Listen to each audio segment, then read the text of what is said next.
Hello viewers, welcome to Revadis Tamil Kitchen. Revadis Tamil Kitchen இன்னைக்கு milk cake எப்படி செய்யறதுன்னு பார்க்கலாம். இது ரொம்ப ஈஸியா பண்ணிடலாம். ஆனா செய்யிறதுக்கு கொஞ்சம் டைம் எடுத்துக்கும். வாணல்ல வந்து 1 லிட்டர் பால் ஊத்திருக்கேன். பால் நல்லா காய வச்சுக்கோங்க. இந்த 1 லிட்டர் பால் வந்து 1/2 லிட்டர் பால் வர வரைக்கும் சுண்ட காய்ச்சிருங்க. அடுப்பு வந்து மீடியம் ஃப்ளேம்ல வச்சு கிளறி விட்டுட்டே இருங்க, அடி பிடிக்காம. மேலே ஆடை வந்துச்சுனா இந்த மாதிரி ஓரங்கள்ல தள்ளி விடுங்க.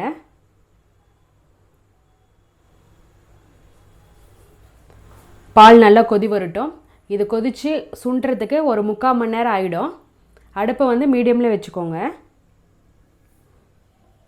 கெட்டியான பால் எடுத்துக்கோங்க, தண்ணி எதுவும் சேர்த்துற வேணாம். பால் பொங்குன பிறகு ஆடையெல்லாம் மேலே தள்ளி விடுங்க. அடி பிடிக்காம கிளறி விட்டுட்டே இருங்க. 1 லிட்டர் பால் வந்து 1/2 லிட்டர் பால் அளவு வர வரைக்கும் சுண்டிடுச்சு. ஆடையெல்லாம் திரண்டு வந்துச்சு. இந்த ஸ்டேஜில் ஒரு டீஸ்பூன் அளவு வந்து லெமன் ஜூஸ் ஊற்றிக்கோங்க.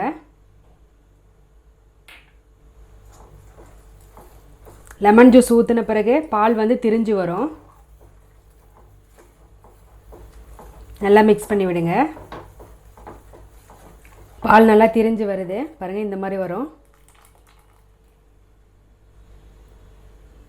இப்போ இந்த தண்ணியெல்லாம் நல்லா சுண்டணும். அடுப்பை வந்து மெதுவாக வச்சு நல்லா கிளறி விட்டுட்டே இருங்க. தண்ணியெலாம் நல்லா சுண்டி கெட்டியாக வரட்டும். அதுக்கப்புறம் நம்ம சர்க்கரை ஆட் பண்ணிக்கலாம். நல்லாவே பால் திரிஞ்சு வந்துருச்சு. இன்னும் கிளறி விட்டுட்டே இருங்க. இந்த தண்ணியெல்லாம் சுண்டுட்டோம். தண்ணியெல்லாம் சுண்டி பால் நல்லா கெட்டியாயிடுச்சு. இப்போ அடுத்ததாக சர்க்கரை ஆட் பண்ணிக்கலாம். ஒரு 1/4 கப் அளவு மட்டும் சர்க்கரை எடுத்துருக்கேன், அதை சேர்த்துக்கிறேன்.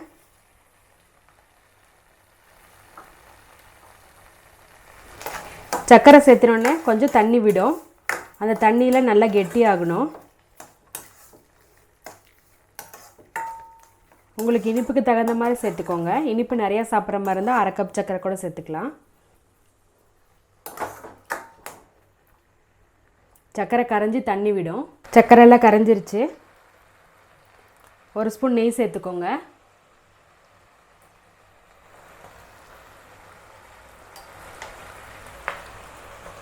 கால் டீஸ்பூன் ஏலக்காய் தூள் சேர்த்துக்கோங்க.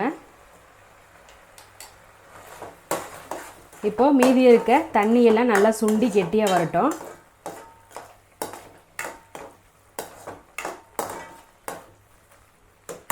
இந்த தண்ணியெல்லாம் சுண்டணும். தண்ணியெல்லாம் நல்லா சுண்டிடுச்சு. இப்போ அடுப்பை ஆஃப் பண்ணிவிடுங்க. ஒரு பேனில் நெய் அப்ளை பண்ணி ரெடி பண்ணி வச்சுருக்க மில்க் கேக்கை இதில் போட்டுக்கோங்க. போட்டு ஈவனாக தட்டி விட்டுருங்க.